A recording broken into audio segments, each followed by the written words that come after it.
Welcome, everyone, to the Inclusion Podcast. I'm Dr. Julie Kostman. And I'm Dr. Christy Preddy-Franzak. We're so glad you're here as we explore all things inclusion. So whether you're a school leader, an educator, a parent, or simply passionate about inclusion, this podcast is for you.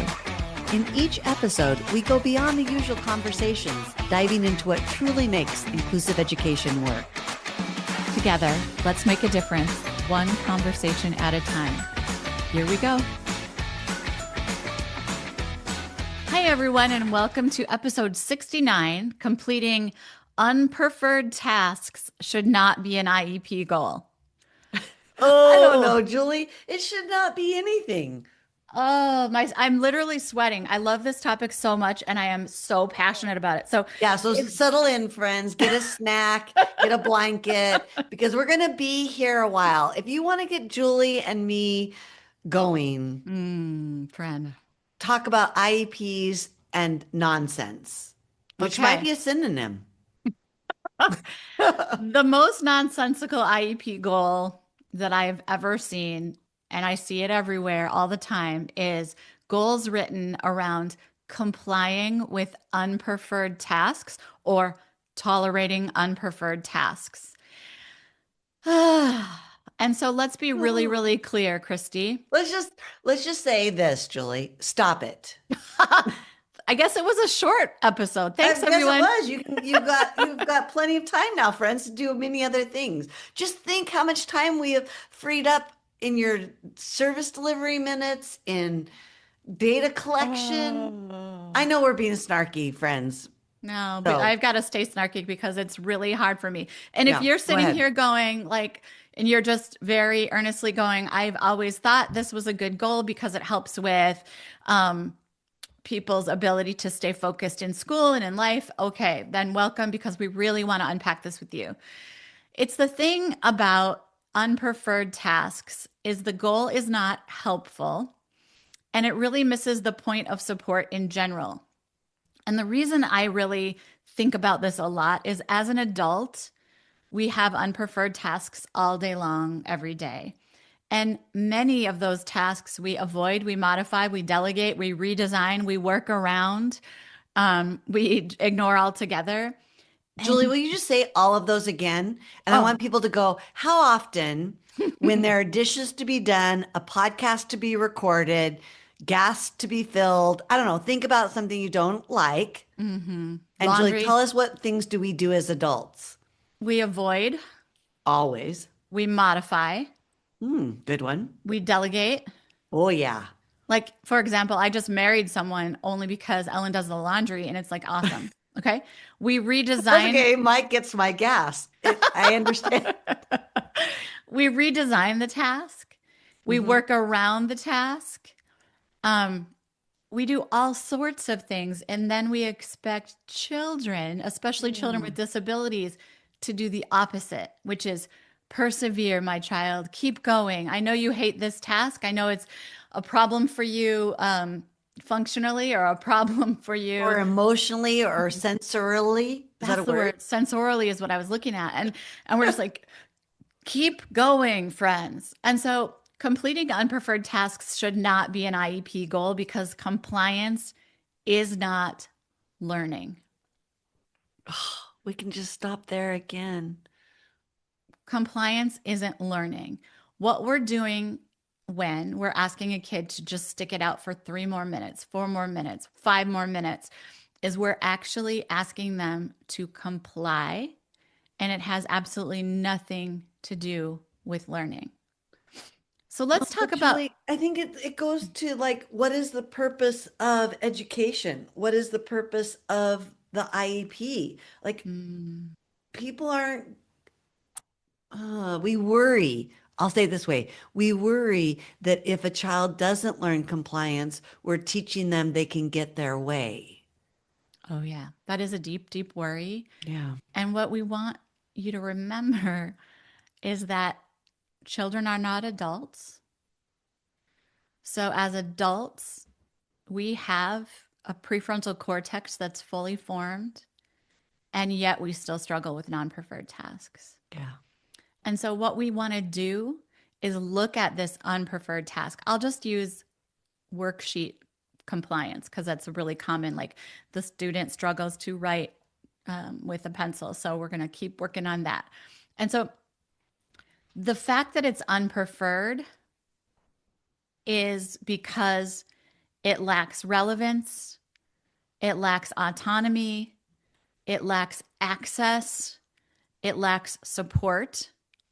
And none of those things are kid problems. Those are a problem of the task itself.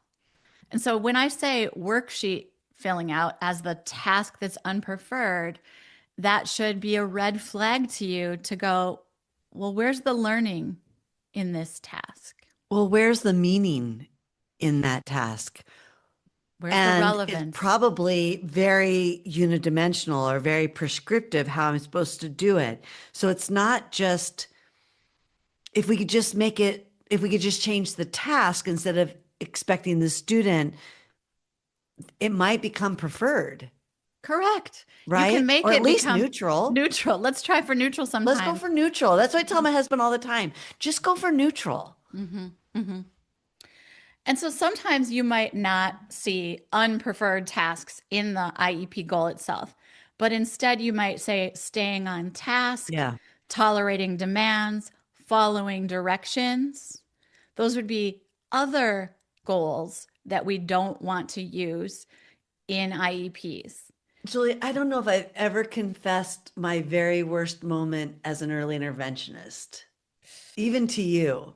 I'm ready. I mean, am I Julie, ready? I don't know that you'll ever talk to me again. Okay.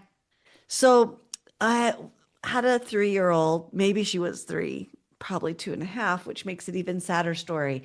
And Mm-hmm. her IEP goal, it was, yeah, she was three, so it was an IEP goal, Mm-hmm. was to tolerate um, sensory things in her mouth. Mm-hmm. So like a spoon, you know, a Mm-hmm. straw, Mm-hmm. food. Mm-hmm.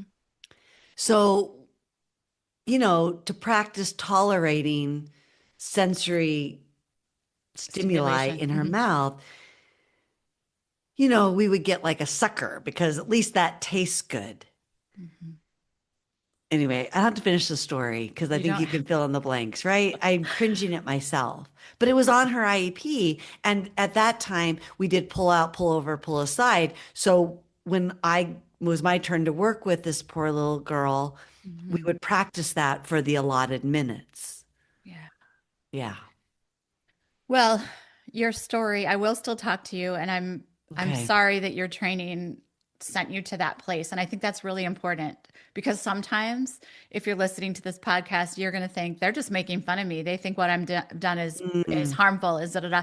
And the mm, truth is, Christy, you were trained to think that that was the best thing to do for this right. child's later Because she outcomes. needs to be able to eat. Right. And so the best place to work on eating is during meal times with peers when they're eating, not in the 20 Or minutes that even think about what were we giving her as options to eat? right. What was the size of the food? What was the smell of the food? What was the texture of the food? Like we never looked at, I mean, to my knowledge, no one ever did a deep dive into that. It was just like she needs oral stimulation. She needs to be able to tolerate sensory input. Mhm. So practice that. Yeah. And yes, you want to practice that during meal times when it makes sense in the child's life. And what Christy's talking about is this concept of let me fix the student by pulling them out and making them do something that they don't prefer. And oh, it's taking me down on several different routes, but I'll kind of come back to say, think of yourself as an adult. Christy, I would love to ask you this because I work with you every day. How often do you complete unpreferred tasks just as assigned with no modifications, no breaks, and a great attitude? Oh, well, you just lost it with the great attitude because Julie knows me and like Oh, I'll do that suppressed discomfort mask maybe. I don't really mask it very well. I'll comply to please. I'll do all kinds of like terrible things for me and others, but I don't do it with, you a know, good attitude. a good attitude. No, I have snark. I Hmm. throw other people under the bus. I Yeah. resent. Oh yeah. Yeah. Yeah. It's good So stuff. So essentially, we're asking, small children, medium children, and large children to do things that we don't do well as adults. No. And so often, Christy just mentioned these, but they actually teach kids to mask their Yeah, distress. for sure. It teaches them to comply instead of advocate. It teaches them to suppress their discomfort. And what we've got to do is just get really clear that if a student can only meet this goal by being miserable, then it's a terrible goal. I'm going to say that again. If the student can only meet this goal by being miserable, it's a terrible goal, and we need to change the goal. Yeah. And if it's like be miserable now because your future self will appreciate it, I think that's wrong. Like I think about this little girl and probably has eating disorders, Mm-hmm. For sure. For sure. or trauma. I mean, I'm not Mm. trying to be over dramatic, but it's like sometimes we think this will serve you in kindergarten, or this will serve you when you go to the high school, or this will serve you when you graduate. And I don't think we're listening enough to people with lived experiences to say, did that strategy, that intervention actually serve them? Well, Christy, I just am being brought back to our friend Otto Lana's words, Yeah. and he says, honor the no. Oh, And what we're yes. talking about right here is when a child's or student's body, soul, mind is saying no, and we're saying yes, keep going. And so, what this actually is doing is not honoring the nervous system of the student that we're supporting. So, I know this is depressing. And for those of you who are like, oh my gosh, okay, I'll delete it. I know to delete it, but what should I do instead? Okay, we're going to talk about what do you do instead. You want goals that are actually about access to learning. You want goals that are focused on engagement, autonomy, dignity, participation, not tolerating something terrible. And I'm just going to give a quick example of a reframe you might do. Instead of student will complete a non-preferred task for 15 minutes with no more than 2 prompts. That's the one we just saw last week.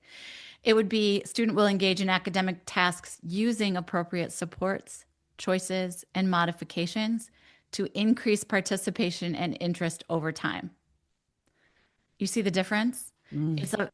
It's a compliance-based goal switched into a learning goal that's going to expect some changes to the task in order to increase participation and interest over time. Sorry, I had to take a breath because it goes back to that. What's the purpose of the IEP? Is all I kept hearing the whole time you listed Yes. those things, Julie. And so I know people want to know, how do I write it? Mm-hmm. And what's a better way to write it? What's a better, but I think it starts even quicker, or sorry, it starts even further back of like, Mm-hmm. well, what is the purpose of the goal? And I think, for example, like endurance versus duration versus accuracy versus intensity, like we don't even understand those criteria. So I'm going to put a link in the show notes that kind Mm-hmm. of helps people understand the differences between those, because sometimes we write criteria or write a goal that we think is about one thing and it's not.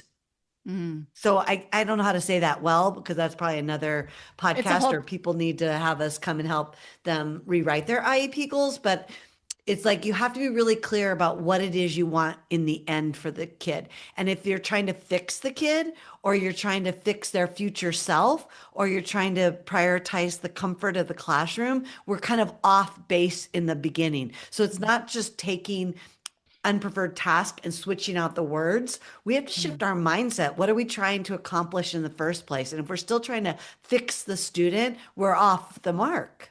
Oh, you're right, Christy. This is like a portal into a much bigger discussion. Yeah. And it is what's on our IEP goals and why should they be there. So I'm really glad you're putting that resource. And I do want to tell people about the resource that exists for this particular podcast. Oh, good And point. it's called What is the Learning Goal Really? And it's a practical resource guide for writing IEP goals that support learning, not compliance. And so I'm not going to really explain it to you all, but you're going to want it, you're going to need it. And we give several reframes. The only thing I do want to share that's in this particular one is red flag versus green flag language in IEPs. And so I'm just going to share some red flag language. Will tolerate, will complete a non-preferred task, will remain on task, or will comply with directions. Those red flag pieces of language signal endurance and not learning. And now I'm going to share green flag language. Will access, will engage, will demonstrate understanding through, will use supports to participate. Those phrases signal learning with access.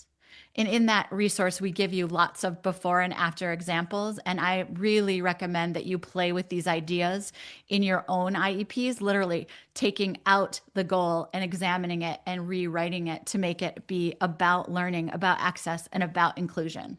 Yeah, so definitely the download for this episode is at inclusiveschooling.com/download 69.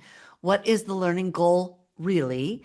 And it's doing some of this mindset work, as well as there are steps to really identify what you're trying to work on, think about what you need to shift in terms of your mindset.